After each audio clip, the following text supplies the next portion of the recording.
दिन ब दिन खतरनाक होती जा रही है। पिछले 24 घंटे में रिकॉर्ड 3,54,533 नए संक्रमित सामने आए।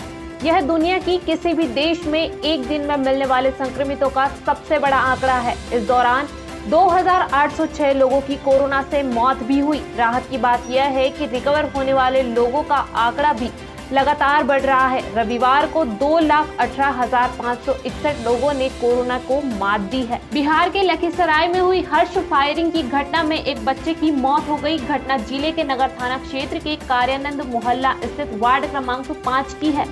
तिलक फलदान कार्यक्रम के दौरान युवक द्वारा बंदूक से फायरिंग की गई, जिसमें गोली बच्चे की पीठ में जा लगी और उसकी मौके पर ही मौत हो गई। हालांकि आनन फानन में परिजन बच्चे को इलाज के लिए क्लिनिक ले गए और चिकित्सकों ने उसको मृत घोषित कर दिया। बंगाल में कोरोना की डरावनी रफ्तार। कोलकाता में टेस्टिंग कराने वाला हर दूसरा व्यक्ति पॉजिटिव। राज्य में महीने भर में संक्रमण की रफ्तार 5 गुना बढ़ी। चुनावी राज्य बंगाल में कोरोना कहर ढा रहा है। मीडिया रिपोर्ट्स के मुताबिक पश्चिम बंगाल की राजधानी कोलकाता में RT-PCR टेस्ट कराने वाला हर दूसरा व्यक्ति कोरोना पॉजिटिव मिल रहा है। वहीं राज्य की बात करें तो सैंपल देने वाले हर 4 में से एक व्यक्ति जांच के दौरान संक्रमित मिल रहा है। अमेरिकी राष्ट्रपति जो बाइडेन और उपराष्ट्रपति कमला हैरिस ने भारत को कोविड की दूसरी लहर के बीच मदद का आश्वासन दिया। अमेरिका के शीर्ष नेतृत्व ने ट्वीट कर कहा कि वह कोरोना वायरस संकट से निपटने में मददगार स्वास्थ्य सुविधाओं से जुड़ी आपूर्ति करेगा। बाइडेन ने ट्वीट में कहा, जिस तरह से भारत ने संयुक्त राज्य अमेरिका को जरूरत के वक्त मदद की, उसी तरह हम जरूरत के वक्त भारत की मदद करने के लिए तैयार हैं। झारखंड कांग्रेस अध्यक्ष रामेश्वर उरांव ने कोविड-19 संक्रमण के कारण लोगों को हो रही परेशानियों को लेकर बैठक की।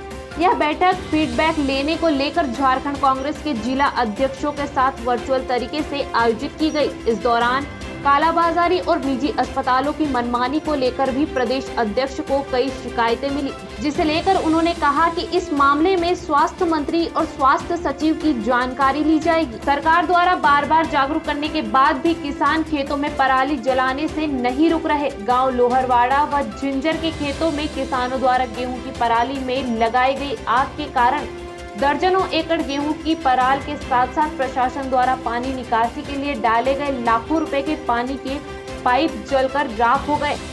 बाद में मौके पर पहुंची फायर ब्रिगेड की गाड़ियों ने कड़ी मशक्कत के बाद आग पर काबू पाया। राजन मिश्र अक्सर मौत पर बात करते थे, कहते थे जिंदगी जियो, अगर मौत को आना होगा तो एक दिन आएगी ही। शास्त्रीय गायक पंडित राजन मिश्र का रविवार को दिल्ली में निधन हो गया।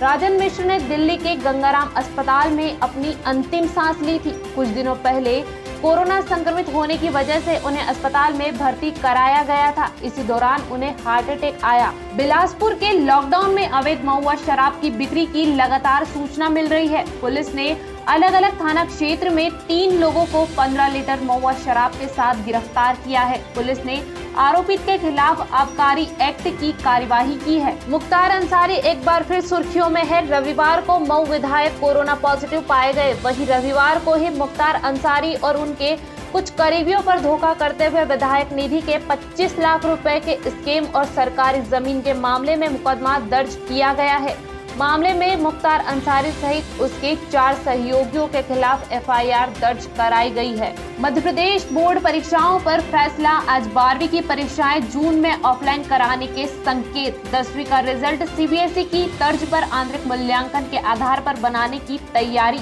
मध्य प्रदेश में कोरोना महामारी के चलते MP बोर्ड परीक्षाओं को लेकर 26 अप्रैल को फैसला होगा। इसे लेकर स्कूल शिक्षा मंत्री इंदर सिंह परमार ने सोमवार दोपहर बाद अफसरों की बैठक बुलाई है। परमार ने कहा, देश में संक्रमण बढ़ता जा रहा है, ऐसे में परीक्षाएं करवाकर बच्चों की जान खतरे में नहीं डाल सकते। पूरा देश इस समय कोरोना महामारी से बुरी तरह जूझ रहा है। अस्पतालों में ऑक्सीजन की किल्लत और बाजारों में जरूरी दवाइयों की कमी हर तरह देखी जा रही है। ऐसे मुश्किल हालात में भारत को ब्रिटेन का साथ मिला। ब्रिटेन भारत को 600 ऐसे उपकरण भेज रहा है जो कोरोना की लड़ाई में काम आएंगे। राष्ट्रीय राजधानी दिल्ली में कोरोना वायरस संक्रमण के बढ़ते मामलों के बीच दक्षिणी दिल्ली में ऑक्सीजन की उपलब्धता वाले 500 बिस्तर की कोविड देखभाल केंद्र की शुरुआत सोमवार से होगी। इसका संचालन भारत तिब्बत सीमा पुलिस के जिम्मे रहेगा। अधिकारियों ने रविवार को यह जानकारी दी। उन्होंने कहा कि इस केंद्र पर उपचार निःशुल्क होगा। मुख्यमंत्री योगी आदित्यनाथ ने अस्पतालों की तरफ से मरीजों को वापस लौटाए जाने की खबरों पर बड़ा संज्ञान लिया। मुख्यमंत्री योगी आदित्यनाथ ने रविवार को आदेश दिए कि कोई भी अस्पताल मरीज को वापस नहीं लौटाएगा। अगर सरकारी अस्पताल में बेड नहीं है तो निजी अस्पताल में मरीज को भेजा जाएगा। किसी भी गरीब आदमी का निजी अस्पताल में उपचार होने पर राज्य सरकार आयुष्मान योजना के तहत इलाज का भुगतान करेगी। पश्चिम बंगाल विधानसभा चुनाव के 7वें चरण की वोटिंग सुबह 7 बजे से जारी है। इस चरण में 36 सीटों पर मतदान होना है। यहाँ कुल 268 उम्मीदवार किस्मत आजमा रहे हैं।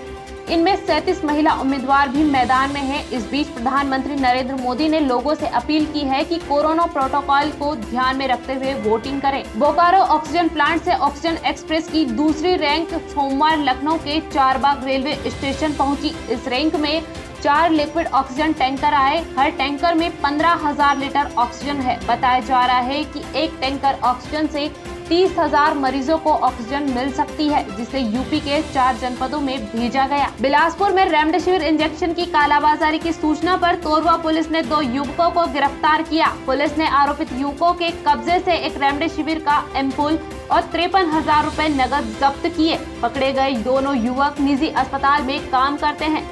पुलिस अस्पताल प्रबंधक से इस संबंध में जानकारी ले रही है। वहीं औषधि प्रशासन विभाग और स्वास्थ्य विभाग के अधिकारियों को इसकी जानकारी दी गई। बगदाद के कोरोना अस्पताल में ऑक्सीजन सिलेंडर फटने से भीषण आग लग गई। इस हादसे में 82 लोगों की मौके पर ही मौत हो गई, जबकि 110 लोग घायल हुए हैं।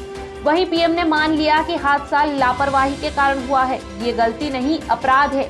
घटना स्थल पर मौजूद डॉक्टर सबा अल पूजे ने कहा, मुझे नहीं पता कि कितने लोग मारे गए हैं। अस्पताल में कई जगह जले हुए शव है। वहीं इराक के आंतरिक सुरक्षा मंत्रालय ने बताया कि 82 लोगों के मारे जाने के अलावा कम से कम 110 लोग घायल हुए हैं। दिल्ली कैपिटल्स ने आईपीएल 2021 के पहले सुपर ओवर मुकाबले में सनराइजर्स हैदराबाद के छक्के छुड़ा दिए।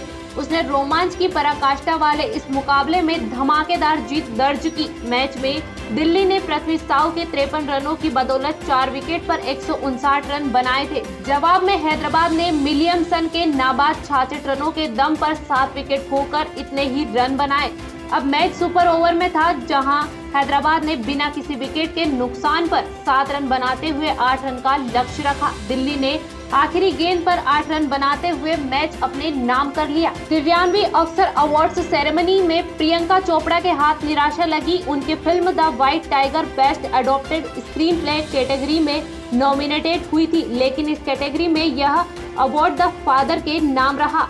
अवार्ड्स हॉलीवुड के डॉल्बी थिएटर में घोषित किए गए, जिनमें नोमैडलैंड का बोलबाला रहा। फिल्म में 3 awards best picture, best actress, best director अपने नाम किए। प्रभास स्टारर फिल्म आदि पुरुष की शूटिंग हाल ही में मुंबई के एक स्टूडियो में चल रही थी। इस दौरान करीब 200 लोगों का क्रू सेट पर मौजूद रहता था। हालांकि डायरेक्टर ओम राउत सभी कोविड गाइडलाइन का पालन कर रहे थे। प्रोड्यूसर शूटिंग रोकने के मूड में नहीं थे, लेकिन कोरोना की दूसरी लहर ने उनके मंसूबों पर पानी फेर दिया।